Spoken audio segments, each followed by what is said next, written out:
ዛሬ የምንመረምረው ስለ ተራ የታሪክ ክስተት አይደለም። የምንመረምረው የሰው ልጅ ዕጣ ፈንታ ላይ የተጻፈን ብዙዎቻችን ልብ ያላለውን ታላቅ ምስጢር ነው።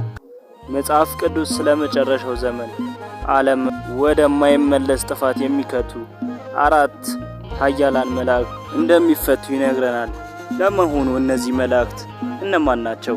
መጽሐፍ እንደሚነግረን እጅግ የሚያስገርም ሁኔታ በታላቅ ወንዝ በኤፍራጥስ ስር የታሰሩ መሆናቸውን ነው። ታዲያ ለምን እነዚያ የታሰሩ ለምን እስከዛሬ ያልተፈቱ? አሁን ወንዙ መድረቁ ከእነዚህ መላእክት ጋር ምን ግንኙነት አለው? በዛሬው ሰፊ ትንታኔያችን ከመጽሐፍ ቅዱስ ሚስጥራዊ መጽሐፈ ሄኖክ ድረስ ያለውን በኤፍራጥስ ወንዝ ስር የተደበቀው ይህ አስፈሪ እውነት እንገልጣለን። ይህም ቪዲዮ እስከ መጨረሻው ስትከታተሉ ዓለም ዛሬ ያለችበትን ትክክለኛ ሁኔታ አብረን ወደፊት የሚመጣውን ታላቅ ሁኔታ በግልጽ ትረዳላችሁ። አብራችሁን ቆዩ። ወደ ዋናው ነጥብ ስንገባ በዮሐንስ ራእይ ምዕራፍ 9 የተጠቀሰውን ድንቅ ትንቢት እናገኛለን። መጽሐፍ እንዲህ ይለናል።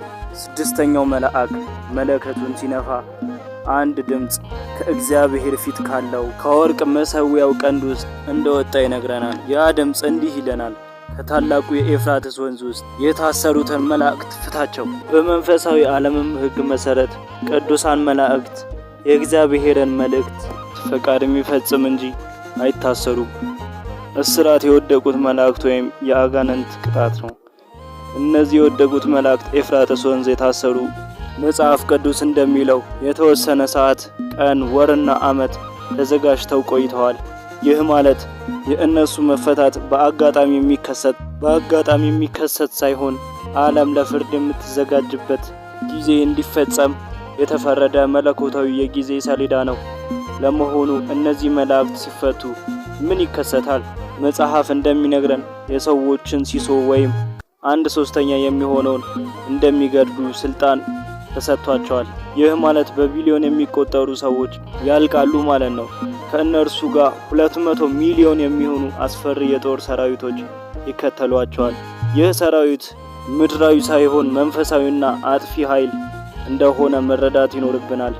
ታዲያ ለምን ኤፍራጥስ? ይህ ወንዝ የሰዎችን ታሪክ ውስጥ ትልቅ ቦታ አለው። በዘፍጥረት መጽሐፍ ምዕራፍ 2 ላይ ኤፍራጥስ ከገነት የሚወጡ ከአራቱ ወንዝ ውስጥ አንዱ መሆኑ ተገልጿል። ይህ ወንዝ የኃጢአት የአመጽ መናኸሪያ ሆነ።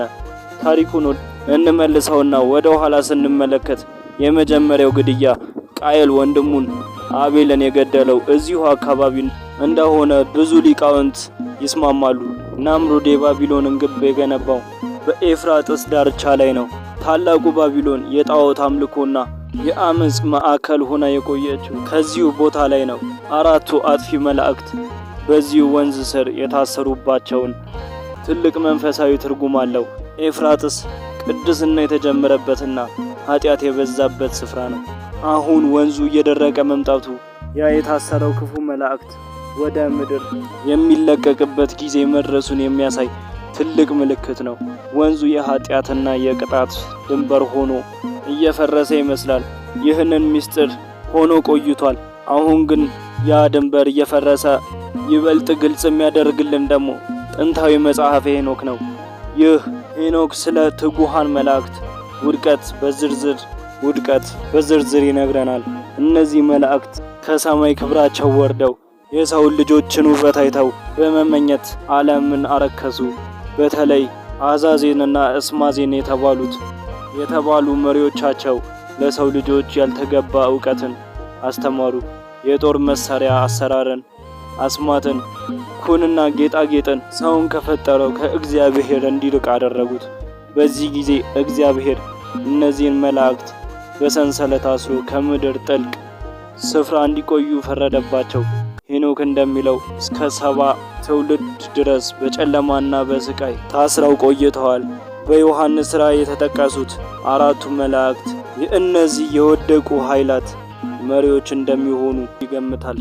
በዚህ ወንዝ አካባቢ መታሰራቸው መጽሐፈ ሄኖክ እንደሚነግረን የቡዳያል በረሃ ላይ ተመሳሳይነት አለው።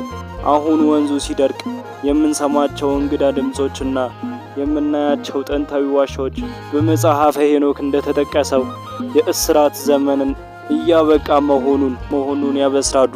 እነዚህ መላእክት ሲፈቱ የዘመናት ቁጣቸውን በሰው ልጆች ላይ የኤፍራጥስ ወንዝ መድረቅ፣ ዝም ብሎ የአየር ንብረት ለውጥ ከመጽሐፍ ቅዱስ ትንቢትና ከመጽሐፈ ሄኖክ ምስጢር ጋር የተያያዘ ታላቅ ዘመን ምልክት ነው። እነዚህ አራቱ መላእክት ሲፈቱ ዓለም አይታ የማታውቀውን መከራ ታስተናግዳለች። ውድ ተመልካቾቻችን ይህ ሁሉ መረጃ የተሰጠን እንድንፈራ ሳይሆን እንድንዘጋጅ ነው። የሰው ልጅ ወደ ልቦና ተመልሶ ከፈጣሪው የሚታረቅበት ጊዜ አሁን ነው።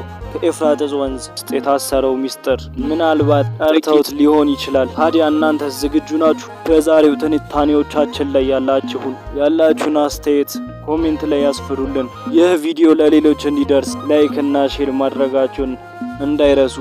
በቀጣይ ቪዲዮ እስክንገናኝ ፈጣሪ ከሁላችንም ጋር ይሁን። አሜን።